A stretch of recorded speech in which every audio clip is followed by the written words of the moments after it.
자, 이번엔 미국 증시 핫한 이슈들, 핫한 종목들 체크해보는 굿모닝 라이브 시간입니다. 오늘은 새 얼굴이 또 찾아왔는데요. 유진투자증권의 김지혁 PB와 함께합니다. 안녕하십니까? 네, 안녕하십니까.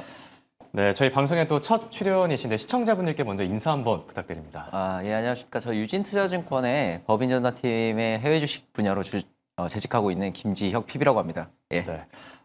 제가 다른 방송에서 몇 번 봤었는데 정말 좋은 인사이트, 좋은 아이디어들 많이 갖고 계시더라고요. 우리 시청자분들께도 이 좋은 내용들 많이 들려주시면 좋을 것 같고요. 자, 오늘 미국 증시, 다행히 이틀 연속 올라줬어요.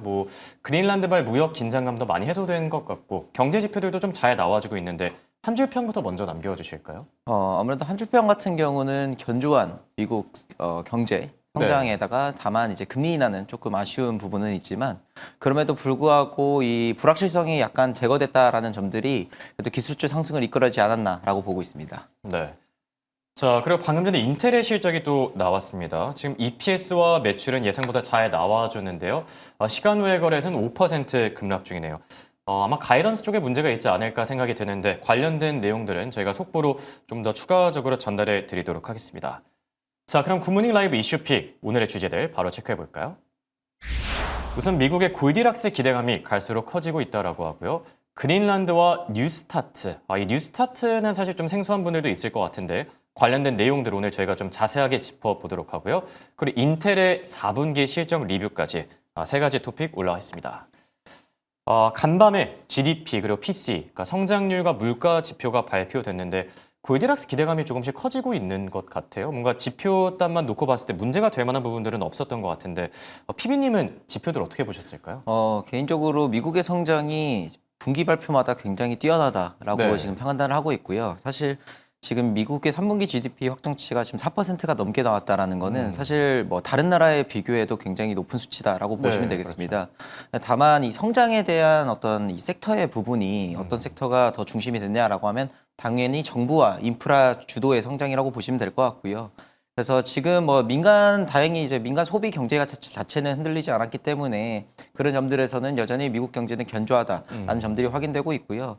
그렇기 때문에 지금 페드워치만 보더라도 사실 1월 금리 인하보다는 지금 동결 쪽에 굉장히 치우쳐져 있다라고 보시면 되겠습니다. 네. 그래서 아무래도 그런 점들이 지금 최근에 이제 미국 10년물에 대한 금리 상승까지도 귀결됐다가 그래도 이제 오전 출근하면서 보니까 4.2%까지도 좀 내려왔던 점이 아무래도 최근에 이제 기술주에 대한 부담이 조금 랠리가 좀 잦아졌다라고 보시면 되겠습니다. 네. PC와 GDP 전반적으로 강한 미국 경제를 시사하고 있는데 금리 동결에는 조금 더 이 힘이 실리겠죠, 앞으로? 예, 사실 뭐 파월에 대한 지금 부분들이 계속 트럼프 파월에 대한 서로 신경전들이 이루어지고는 있지만 결국 아직까지도 파월이 의장으로 지금 존재하고 있다라는 점들은 결국 동결 쪽으로 좀 치우칠 수밖에 없다라고 보시면 되겠습니다. 그럼 금리 인하는 언제쯤 좀 기대해 보는 게 좋을까요? 아마 파월 의장이 이제 물러서는 한 6월 달 그쯤으로 좀 넘어가야 될까요? 사실 그 전부터 어느 정도 분위기가 저는 무르익을 거라 보는 이유 중 하나는 사실 그 다보스 포럼에서도 굉장히 이 파월 의장 다음에 네. 대한 후보가 이제 다음 주 정도에 나올 것 같다라고 얘기를 아예 할 트럼프 만큼 대통령이 그 얘기도 했더라고요. 내가 마음속에 점 찍어둔 한 명이 있다. 맞습니다. 좀 직접적으로 얘기를 하긴 했는데. 그래서 예. 사실 그 이제 후보들을 보게 되면 뭐 케빈 헤셋, 케빈 네. 워시, 뭐 거기에 크리스토퍼 월러 같은 경우도 모두 사실 금리 인하에 대한 스탠스가 어느 정도 굉장히 크게 열려 있는 그렇죠. 분들이기 때문에 결국 그 의장이 선발이 되게 되면 이제 자체적 연준 내부에서도 굉장히 인하 쪽으로 좀 치우칠 수밖에 없다라고 보시면 되겠습니다. 네. 자, 갈수록 뭐 금리나 기대감은 조금 더 커지지 않을까 생각이 들기도 하고요. 두 번째 토픽은 그린란드 쪽 이슈입니다. 지금 그린란드발 지정학적 리스크가 많이 해소된 상태죠. 여기에 뉴스타트라고 이제 생소한 분들도 계실 것 같은데 PB님 좀 자세하게 설명해 주시죠. 예, 사실 이 뉴스타트 조약이라는 거는 이제 미국과 러시아 네. 간의 이 신전략 무기 감축 조약이라고 보시면 되겠습니다. 아무래도 이 핵무기 관련해서 이거를 이제 조금 어느 정도 평화를 이제 갖춰야 되기 때문에 네. 그 조약이 이제 계속 이루어지고 있었는데 다음 달 만료되는 건가요? 맞습니다. 이게 2월 4일 날 만료됩니다. 예, 얼마 안 남았네요. 그렇습니다. 그래서 아무래도 트럼프 대통령이 최근에 뭐 그린란드에 대한 발언 그리고 네. 뭐 핵무기에 대한 발언을 하는 이유가 굉장히 강한 발언을 하는 이유가 이런 조약을 미리 선점해서 하는 얘기가 아닐까라고 생각을 하고 있고요. 예. 결국 그린란드 같은 경우도 이 골든돔의 최전방 방패라고 저는 보고 있는데 결국 이 그린란드를 가져야만 이 미국에 대한 어떤 패권도 다시 유지를 할 수 있고요.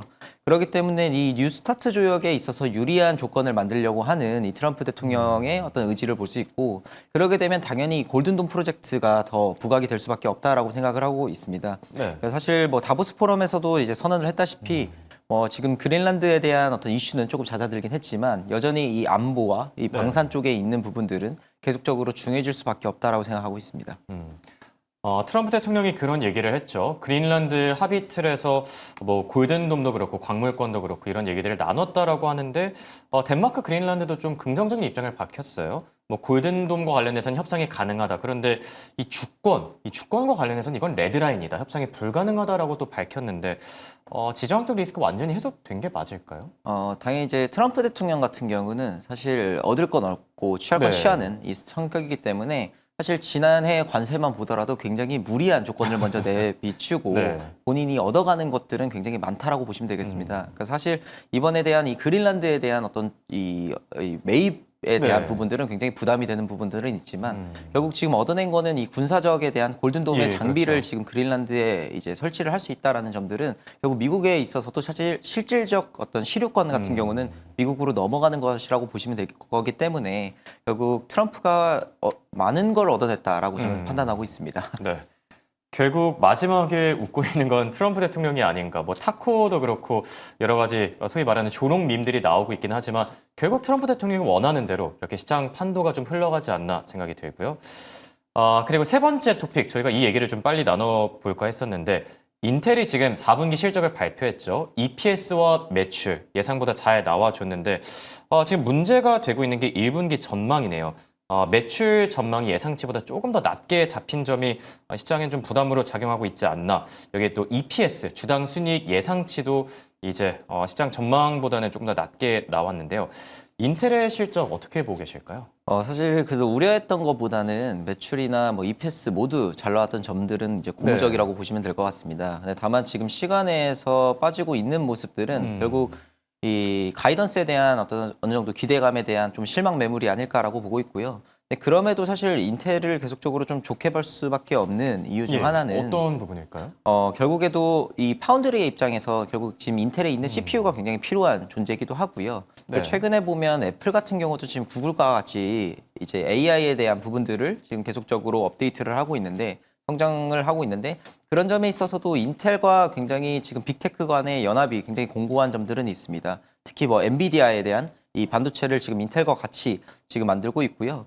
그리고 결국 최근에는 또 뭐 애플에 대한 반도체에 대한 뭐 파운드리를 조금 할 수도 있다라는 얘기도 계속적으로 나오면서 어쩌면 이게 지금 최근에 이제 아무래도 높게 올라왔던 주가 상승에 대한 일부 조정이 지금 이루어지고 있다. 이런 이벤트적으로 이루어지고 있다라고 보시면 될 것 같고 네. 결국 GPU의 파트너로서의 역할을 인텔이 담당하게 된다면 지금 레벨보다는 훨씬 더 올라갈 수 있다라고 생각하고 있습니다. 네. 인텔이 그동안 트럼프 행정부의 좀 도움을 받고 좀 많이 주가가 회복했었죠. 주가 레벨에 대해서는 앞으로 좀 더 갈 수 있다라고 생각하시는 걸까요? 예, 아무래도 뭐 반도체 자체에 대한 업황이 지금 뭐 무너지지 않았다라고 저는 네. 생각을 하고 있고요. 여전히 지금 사실 뭐 슈퍼사이클, 메가사이클 뭐 얘기들이 많이 나오고 있죠. 근데 다만 이제 인텔에 대한 우려는 굉장히 그전에 이제 뭐 파운드리에 대한 부분들을 네. 굉장히 강하게 얘기했다가 사실 수율이 굉장히 떨어지는 모습들을 너무 많이 확인했기 때문에 아마 투자자들은 이번 실적 가이던스에 일단 실망 매물 같은 경우는 과연 얘네들이 해낼 수 있을까라는 우려는 있지만 그럼에도 불구하고 지금 미국 정부가 이미 10% 지분을 가지고 있기 때문에 여전히 인텔에 대한 경쟁력은 살아있다라고 보시면 되겠습니다. 네. 이런 걸 의식해서 그런 걸까요? 인텔 CEO의 발언도 또 나왔는데 지금 수요가 상당히 강력하지만 공급이 못 따라가고 있다라고 밝혔고요. 그리고 2028년 양산 일정은 또 계획대로 가고 있다라고 밝혔는데 그럼에도 불구하고 주가는 좀처럼 살아나질 못하고 있네요. 지금 시간 왜곡에서 여전히 5% 빠지고 있는 점 참고하시기 바라고요. 자, 이번엔 기업 이슈들 좀 더 나눠보도록 할게요. 앞서서 그린란드와 골든돔 얘기를 조금 해주셨는데 이쪽 이슈의 최대 수혜자는 혹시 뭐라고 생각하세요? 사실 저는 위성통신 쪽이라고 네. 개인적으로 보고 있습니다. 결국 이 미사일 요격 시스템을 갖추는 거기 때문에 결국 그 미사일들을 빠르게 추적하려면 통신이 필요한데 그중에 사실 뭐 기업이라고 하면 여러 네. 방산 기업들이 예. 있겠지만 저는 제가 가져온 기업들은 이제 에어로바이어먼트라는 기업을 가지고 예. 왔고요. 사실 이 기업 같은 경우는 사실 생소한 분들 좀 있을 것 같아요. 예. 맞습니다. 아무래도 이제 드론을 보통 네. 이제 만드는 기업이다 보니까 이제 미국 국방부에 드론을 이제 납품하는 기업이라고 보시면 될 것 같은데 지금 이 기업 같은 경우는 이 스칼이라는 위성통신 지원 프로그램을 지금 진행을 하고 있습니다. 이 골든돔 프로젝트에서. 다만 이 스칼이라는 프로그램 같은 경우는 기존의 이 매출 계약 자체가 이 14억 달러 규모인데요. 이 14억 달러 규모가 일부 지금 이 딜레이된 부분들은 있습니다. 네. 그 이유 중 하나는 원래 있었던 8기가와트에서 지금 4기가와트로 지금 일부 수정되는 부분들은 있는데 그런 점들이 아무래도 실망 매물로 지금 나오게 되면서 최근에 15%까지도 빠진 네. 부분들은 있지만 오히려 그때는 저는 저가 매수로 좀 작용을 해도 된다라고 생각하는 이유는 사실 이게 계약 취소로 받아들일 게 아니라 네. 계약을 대한 수정으로 받아들이면 좋을 것 같고요. 결국 내년 3월에 이 계약이 만료가 되면 결국 이 골든돔 프로젝트 내에서 가지고 있는 이 역할론에 대한 부분들이 작용을 할 것 같다라고 생각하면 될 것 같고요. 결국 그린란드를 포함한 이 북극권의 이 방어망 강화가 이루어지면 이루어질수록 이런 방산 기업들에 대한 수혜는 지속적으로 이어질 수밖에 없다라고 생각하고 있습니다. 네. 최근 들어서 조정을 좀 받기는 했지만 YTD 그러니까 올해 들어서 주가 기준으로 봤을 때는 벌써 20% 넘게 오른 상태입니다. 에어로바이러먼트 당분간 좀 주시하는 게 좋아 보일 듯하고요. 자, 그리고 AI 전력을 확보하기 위한 기업들의 전쟁이 또 계속되고 있죠. 그 가운데 좀 주목할 만한 에너지 기업이 있을까요? 제가 가져온 에너지 기업은 탈런 에너지라는 기업입니다. 사실 뭐 탈런 에너지 같은 경우는 이미 아마존과 이 데이터 센터에 대한 원전 계약을 맺어준 기업이기도 하고요. 사실 제가 이 에너지에 대한 부분들은 어쩔 수 없게 이게 병목 현상이 일어날 수밖에 없고 그러면 AI에 대한 병목 현상을 해결하려면 에너지를 충분히 네. 해결해야 되는데 지금 같은 경우는 결국 원전 쪽에 더 이 힘이 가해지는 부분들이 있기 예. 때문에 탈런 에너지가 더 올라갈 수밖에 없다라고 생각을 하고 있고요. 최근에 이 다보스 포럼에서 젠슨원과 이 블랙락이 있는 레리 핑크 회장이 이 대담을 하는 내용을 보게 되면 결국 이 에너지를 누가 먼저 구축하냐에 따라서 그렇죠. 이 AI 네. 패권을 가져간다고 하는데 결국 지금 이 탈런 에너지 같은 경우는 이 무탄소 에너지 원천을 가지고 있고 그리고 그뿐만 아니라 지금 아마존과 장기 공급 계약 체결을 한 부분에 있어서 충분히 원전을 공급할 수 있는 역량을 가지고 있기 때문에 충분히 지금 이 원전에 대한 부분들을 해결할 수 있다. 이 병목 현상을 해결할 수 있다라고 생각을 하고 있고요. 그뿐만 아니라 최근에 11%가 넘게 이제 급락이 됐던 네. 이유 중 하나는 결국 이 대규모 자산을 인수하는 과정에 있어서 부채를 조금 더 키우고 이 자본을 조달하는 부분에 있어서 조금 우려스러운 부분들은 작용됐습니다. 그럼에도 불구하고 이건 단순 비용 지출이 아니라 어떤 인프라 확산의 측면에서 봐야 되기 때문에 인프라의 뿌리는 저는 꺾이지 않다라고 보면 될 것 같고 결국 이 원전에 대한 부분들을 계속적으로 지켜볼 수밖에 없다라고 생각하고 있습니다. 네. 자, 이렇게 오늘은 탈렌 에너지에 대한 투자 의견까지 자세히 들어봤습니다. 지금까지 도움 말씀의 김지혁 PB와 함께했습니다. 대단히 고맙습니다.